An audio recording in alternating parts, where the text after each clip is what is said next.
नमस्कार मित्रांनो, आज आपण विकली मार्केट अपडेट बद्दल जाणून घेणार आहोत.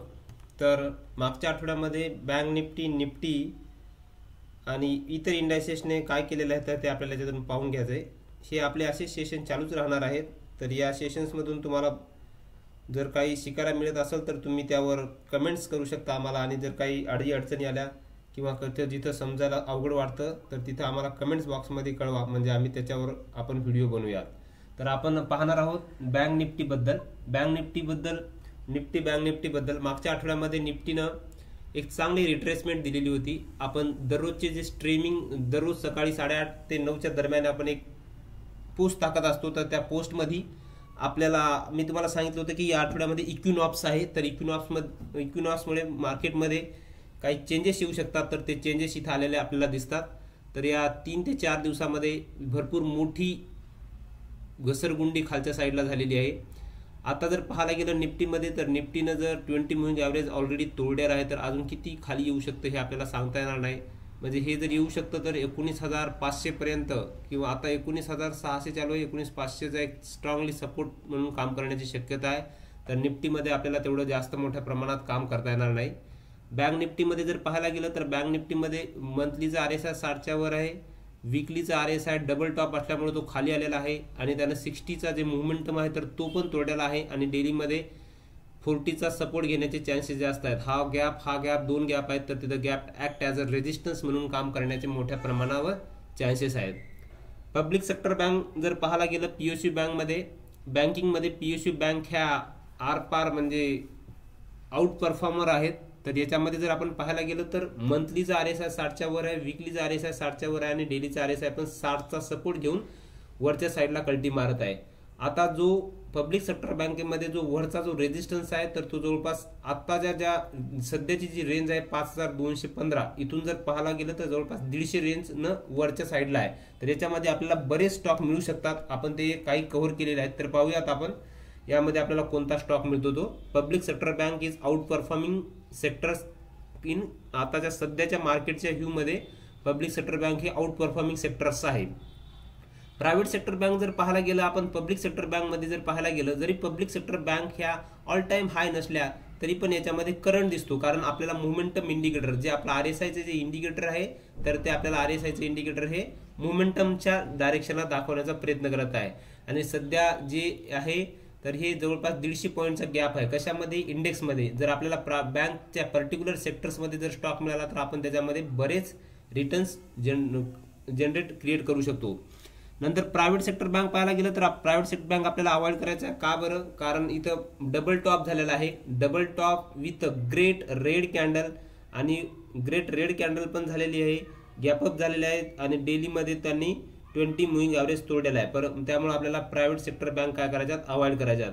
ॲटो सेक्टर पाहूयात. ॲटो सेक्टर आत्ता पण स्ट्रॉंग आहे. जर आपण पाहायला गेलं पब्लिक सेक्टर बँकमध्ये तर जवळपास प्रायव्हेट सेक्टर बँकमध्ये तर जवळपास 1 2 3 4 लाल कॅन्डल आहेत, परंतु ॲटो सेक्टरमध्ये फक्त 2 लाल कॅन्डल आहेत. आणि RSI इथं 60चा सपोर्ट घेऊ शकतं, आणि वरच्या डायरेक्शनला आपल्याला बरेच रिटर्न्स पाहायला मिळू शकतात. हा जो आहे ॲटो सेक्टर्स, तर ॲटो सेक्टर्सचे ऑल टाइम हाय आहे आणि स्ट्रॉंग मुवमेंटममध्ये आहे. म्हणजे इथं जर पाहायला गेलं तर एक स्ट्रॉंग मुवमेंटममध्ये आहे, आणि वीकलीमध्ये जर पाहायला गेलं तर तो चेंज इन पोलॅरिटी करते, CIP करते. आणि जर यानं जर इथून जर याचा हाय गेला, ही जी छोटीशी कॅन्डल बनलेली आहे 20 मूव्हिंग ॲव्हरेजच्या वर, या 20 मूव्हिंग ॲव्हरेजच्या वर जर त्यानं आपल्याला जर मोमेंटम दिली तर याच्यामध्ये आपल्याला बरेच स्टॉक मिळू शकतात. नंतर PSE सेक्टर्स एकदम स्ट्रॉंग आहे, ऑल टाइम हाय आहे. तिन्ही बी जे टाइम फ्रेममध्ये पाहायला जर गेला आपण मंथली, वीकली आणि डेली, तर तिन्ही टाइम फ्रेममध्ये तो कसा आहे तर मोमेंटम दाखवतोय. 20 मूव्हिंग ॲव्हरेजचा सपोर्ट घेऊन वरच्या साईडला डायरेक्शनला जाण्याचे चान्सेस मोठ्या प्रमाणात तर पब्लिक सेक्टर PSE मध्ये आपल्याला स्टॉक मिळू शकतात. नंतर निफ्टी IT पाहायला गेलं तर निफ्टी IT आपण मागच्या आठवड्यामध्ये पण डिस्कस केलं होतं की हा रेक्टँगल त्यांना ब्रेकआउट केलेला आहे, आणि तिथून जर आतापर्यंत जर पाहिलं म्हणजे हा मंथलीचा जो जिथं जवळपास 1 ते 1.25 वर्ष त्यानं टाइमपास केला होता, तर तो ब्रेकआउट याच महिन्यामध्ये केलेला आहे. आणि येणारे जे टार्गेट आहेत तर ते बरेच वर आहेत. आणि फक्त वीकलीमध्ये काय आहे तर तो आपल्याला गॅप दिसतो, तो gap act as a resistance म्हणून काम करण्याचे चान्सेस मोठ्या प्रमाणात आहे. तर याच्यामध्ये आपल्याला काही स्टॉक आहेत, जसं पर्सिस्टन्स आहे, SCL टेक आहे, तर हे स्टॉक आपल्याला किंवा L&T आहे, तर या स्टॉकमध्ये आपल्याला मोमेंटम पाहायला भेटू शकते. FMCG जर पाहायला गेलं तर FMCG मध्ये स्विंग सेटअप बनलेलं होतं मागच्या आठवड्यामध्ये आणि ते आतापर्यंत पण ऍक्टिव्ह आहे. वर जी वीकलीमध्ये जी लाईन मारलेली आहे रेजिस्टन्सची, तर तिथपर्यंत जाण्याचे चान्सेस मोठ्या प्रमाणात आहेत. परंतु आपल्याकडे already auto sectors, public sector bank हे 2 सेक्टर मोमेंटम मध्ये आहेत, तर त्यामधून आपल्याला एखादा स्टॉक सिलेक्ट करता येईल. जर आपण दुसरं पाहायला गेलं इन्फ्रास्ट्रक्चर सेक्टर, इन्फ्रामध्ये जर पाहायला गेलं आपल्याला तर इन्फ्रास्ट्रक्चर हे ऑल टाइम हाय आहे. All time high with monthly RSI above 60, weekly RSI above 60 आणि डेली RSI यानं 60 तोडलेला आहे. परंतु जर इथपर्यंत आला यानं 20 मुव्हिंग ॲव्हरेज आणि मागचा जो रेजिस्टन्स होता तो रेजिस्टन्स जर आता सपोर्ट म्हणून जर काम करत असेल तर चेंज इन पोलॅरिटी पण होईल आणि याच्यामधून आपल्याला इथून जर ग्रीन कॅन्डल बनवली, त्या ग्रीन कॅन्डलचा जर हाय गेला तर आपण याच्यामधून रिटर्न्स म्हणजे पर्टिक्युलर स्टॉकमधून रिटर्न जनरेट करू शकतो. मीडिया अवॉइड करायचं आपल्याला, का बरं? कारण इथे मोठा रेजिस्टन्स आहे 1, 2, 3 आणि आता पण तिथं काय करतंय विक्स द्यायलाय आणि विक्स द्यायलाय. याचा वीकली मंथलीचा RSI क्रॉस केलाय, परंतु वर काय रेजिस्टन्स आहे. आपल्याला कोणता स्टॉक हा रेजिस्टन्स वरती बाय करायचा नाही आणि सपोर्ट वरती विकायचा नाही, हे आपल्याला लक्षात ठेवायचे. निफ्टी फिन सर्व्हिसेस आपल्याला अवॉइड करायचे, कारण त्याने वीकली मध्ये ऑलरेडी 60 डाऊन केलेला आहे. वर डबल टॉप आहे, 20 मुव्हिंग ॲव्हरेज त्यानं क्रॉस केलेली आहे, भरपूर मोठ्या रेड कॅन्डल आहेत, त्यामुळे आपल्याला याच्यामधले स्टॉक पण घ्यायचे नाहीत. निफ्टी एनर्जीमध्ये जर पाहायला गेलं आपल्याला तर निफ्टी एनर्जी हा ऑल टाइम हाय नाही आणि वर जर पाहायला गेलं आपल्याला तर हा फर्स्ट रेजिस्टन्स हा सेकंड रेजिस्टन्स आणि थर्ड रेजिस्टन्सच्या जवळ आलेले स्टॉक पण आपल्याला घ्यायचे नाहीत, अवॉइड करायचे, कारण त्यामध्ये आपल्याला बराच टाइमपास होण्याचे चान्सेस मोठ्या प्रमाणात असू शकतात. मेटलमध्ये पण करंट दिसत नाही, कारण त्याने 20 मुव्हिंग ॲव्हरेज तोडलेला आहे. हा जर पाहायला गेलं तर फर्स्ट टॉप, सेकंड टॉप आणि थर्ड टॉप म्हणजे ट्रिपल टॉपच्या तिथं आलेला आहे आणि मोठी रेड कॅन्डल दिलेली आहे आणि ती कॅन्डल सस्टेन करत नाही, त्यामुळे आपल्याला हे पण सेक्टर काय करायचंय, अवॉइड करायचे. निफ्टी रियालिटीमध्ये जर पाहायला गेलं आपण, यांनी ही जी मागची जी सपोर्ट होता तर तो सपोर्ट तोडलेला आहे आणि खालच्या डायरेक्शनला गेलेला 20 मुव्हिंग ॲव्हरेज पण तोडलेला आहे आणि ऑल टाइम हायच्या जवळपास तिथे ट्रेड करत आहे. तर याला थोडं ब्रेकआउट करण्याचे थोडंसं वेट करावं लागेल आपल्याला. ज्यावेळेस हा इथं सपोर्ट घेईल किंवा इथून कल्टी मारेल त्यावेळेस आपण याच्यामध्ये एंट्री घेऊ शकतो. नंतर फार्मा पण अवॉइड करायचे आपल्याला, कारण त्यानं 20 मुव्हिंग ॲव्हरेज तोडले, वर एक रेजिस्टन्स आहे. रेजिस्टन्स असल्यामुळे आपण याच्यामध्ये पण काय करणार आहेत, याच्यामध्ये पण आपण ट्रेड करणार नाहीत. आता पर्टिक्युलर जर स्टॉक पाहायला गेले आपण तर म्हणजे आपल्याला जर पाहायला गेलं तर ॲटो सेक्टर चांगला आहे, पब्लिक PSE चांगला आहे आणि पब्लिक सेक्टर बँक चांगले आहेत. पब्लिक सेक्टर बँक हे 3 सेक्टर आपल्यासाठी चांगले आहेत. तर त्याच्यामध्ये जर आपल्याला जर काही स्टॉक पर्टिक्युलर जर आपल्याला भेटत असतील तर आपण लक्ष ठेवू शकतो. जसं JSW एनर्जी हा स्टॉक मोमेंटम मध्ये आहे.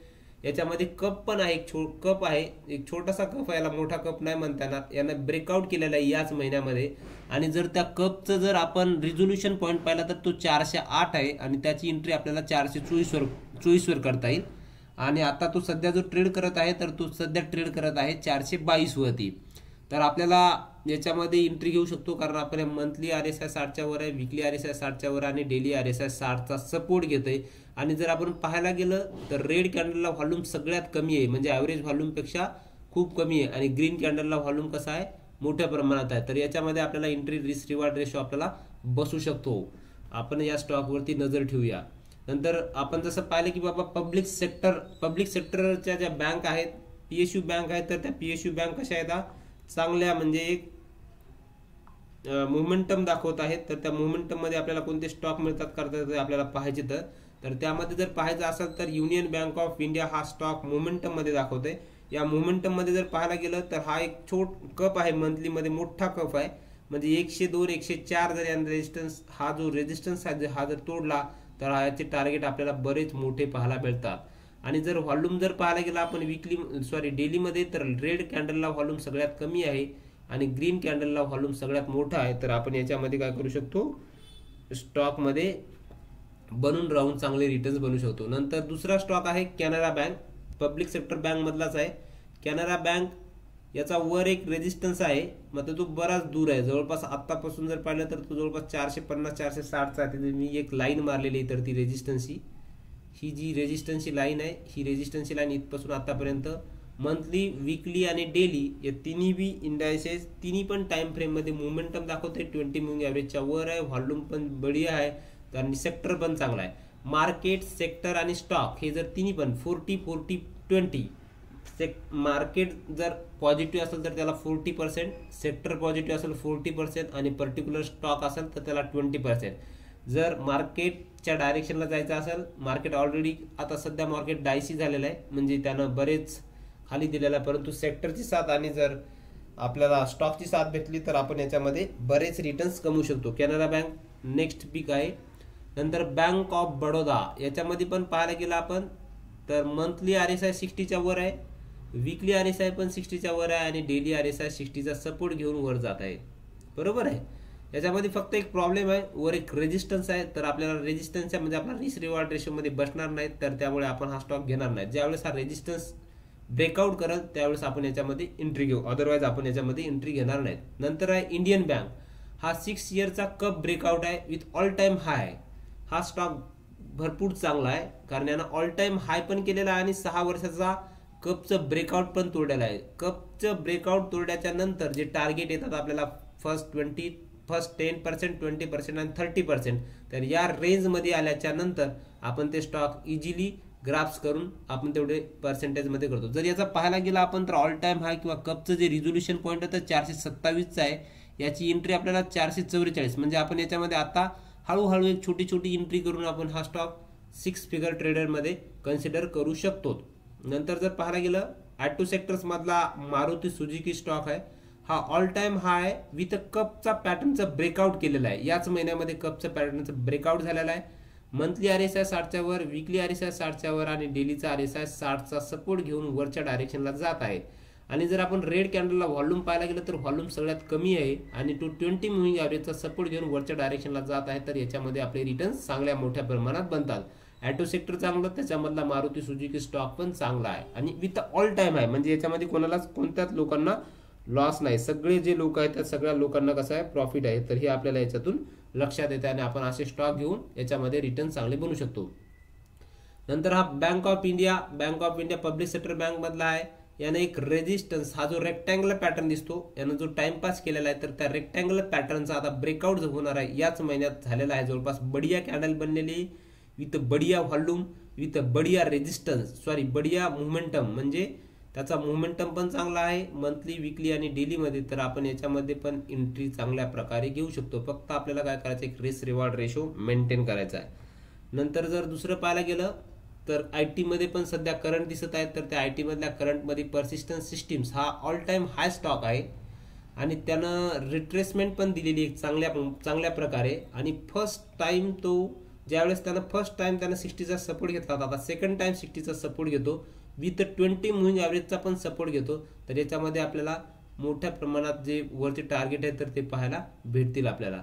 नंतर इस्कॉट कुबोटा हा आहे ॲटो सेक्टर्स मधला stock. Auto sector stock advance GFS मध्ये हा बसतो. याच्यामध्ये जर पाहायला गेला आपण तर मंथली RSI 60च्या वर, वीकली RSI 60च्या वर आणि डेलीचा RSI 60चा सपोर्ट घेऊन वरच्या डायरेक्शनला देतो. जर यानं 20 मूव्हिंग ॲव्हरेजचा सपोर्ट घेतला तर वरच्या डायरेक्शनला आपल्याला टार्गेट पाहायला मिळतील. नंतर वरुण बिव्हरेजेस हा कोण्या सेक्टर मधला म्हणजे म्हणता येईल तर हा कन्झ्युमर ड्युरेबल मधला आहे. याच्यामध्ये हा पण स्टॉक आपल्याला ऑल टाइम हाय विथ चांगला बेस बनवलेला आहे. नाही जर डेली मध्ये पाहिलं तर हा एक चांगला बेस बनलेला आहे, तर हा पण आपल्याला वरच्या साईडला डायरेक्शनला चांगले रिटर्न्स देऊ शकतो. नंतर NTPC लिमिटेड आपण डिस्कस केला होता. हा स्टॉक आता जो मागचा रेजिस्टन्स आहे तिथे येऊन टेपलेला आहे, त्याला जर तो ब्रेकआउट केला तर आपण याच्यामध्ये चांगल्या प्रकारे एंट्री घेऊ शकतो. नंतर भारत फोर्स पण आपण डिस्कस केलेला होता, थोडासा खाली आलेला आहे, परंतु जर यानं 20 मूव्हिंग ॲव्हरेजचा जर सपोर्ट घेतला इथं तर हा याच्यामध्ये पोटेन्शियल आहे, वरच्या डायरेक्शनला मोठ्या प्रमाणात रिटर्न्स देण्याचे चान्सेस आहेत. ऑल टाइम हायचा स्टॉक आहे, तर याच्यामध्ये पण आपण चांगले रिटर्न्स बनवू शकता. टायटन कंपनी सगळ्यांची आवडीची कंपनी, याच्यामध्ये बरेच लोकांना प्रॉफिट होत असते आणि एक चांगली स्ट्रॅटेजी आहे. ओपन लो ओपन हाय, तर याच्यामध्ये पण बरेच पैसे भेटतात आपल्याला. ह्याच्यामध्ये वीकली, मंथली आणि डेली तिन्ही RSI 60च्या वर आहेत आणि मोमेंटम आहे, ऑल टाइम हाय, तर याच्यामध्ये पण आपल्याला चांगले रिटर्न्स बनतात. हे असेच विकली मार्केट अपडेट आपण दर आठवड्याला करीत राहत असतो. तर याला लाईक अँड सबस्क्राईब करा. आणि तुम्हाला जर काही क्युरी असतील तर तुम्ही कमेंट बॉक्समध्ये आम्हाला क्युरी टाका, म्हणजे आपण त्याच्यावरती व्हिडिओ बनवू. Thank you. Good luck and good trading.